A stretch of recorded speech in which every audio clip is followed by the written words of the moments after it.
CSK versus KKR அணிகள் மோதிய இன்றைய போட்டி வந்துட்டு சும்மா வேற லெவலில் மாசாவே இருந்துச்சுங்க.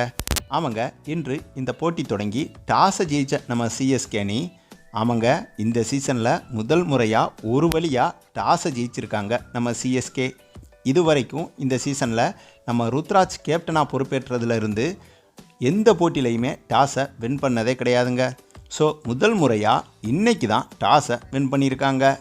அதுவும் டாஸை வின் பண்ண உடனேயே இந்த மனுஷன் மூஞ்சில் அப்படி ஒரு சந்தோஷங்க. ஆக டாஸை ஜெயித்த சிஎஸ்கே அணி முதல்ல பந்து வீசுகிறதா முடிவு பண்ணியிருந்தாங்க.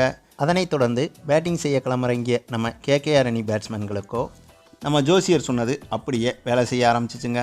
ஆமாங்க, ஆரம்பம் முதலே கேகேஆர் பேட்ஸ்மேன்கள் திணறுன்னு திணறி அப்படியே தடுமாறி அப்படி இப்படின்னு சொதப்பி எடுத்துட்டாங்க. கேகேஆர் அணி பேட்ஸ்மேன்களை இப்படி சொதப்ப வச்சதே நம்ம ஜடேஜாவும் துஷர் தேஷ்பாண்டேவும் தாங்க. அதுலேயும் ரொம்ப முக்கியமானவர் நம்ம ஜடேஜா தாங்க. கேகேஆர் அணியோட முதல் 3 பேட்ஸ்மேன்களை டப்புன்னு அவுட் ஆக்கி அப்படியே சிஎஸ்கே அணிக்கு ஒரு பாசிட்டிவான மொமெண்டத்தை ஏற்படுத்த பின்னர் அதை அப்படியே கேரி பண்ணிட்டு போனது நம்ம துஷர் தேஷ்பாண்டே தாங்க. ஆக மொத்தம் இந்த 2 பேரோட சிறப்பான பந்து வீச்சால் 20 ஓவர்கள் முடிவில் கேகேஆர் அணி வெறும் 137 ரன்கள் மட்டும்தான் அடிச்சிருந்தாங்க. அப்புறம் என்ன, இந்த ஈஸியான இலக்கை நோக்கி களமிறங்கின நம்ம சிஎஸ்கே அணியோ என்னதான் ஒரு சில விக்கெட்டுகளை இழந்தாலும் ருத்ராஜோட சிறப்பான ஓப்பனிங்கால் ஒரு கட்டத்தில் கேகேஆர் அணியை ஈஸியாகவே வின் பண்ணிட்டாங்க நம்ம சிஎஸ்கே. ஆக சிஎஸ்கே அணியோட இந்த வெற்றியால் புள்ளிப்பட்டியல்லையும் பாசிட்டிவாக வந்துட்டாங்க சிஎஸ்கே. இதனால் இனிமே சிஎஸ்கே அணியோட பிளே ஆஃப் வாய்ப்பும் ரொம்பவே அதிகரிச்சிருச்சு.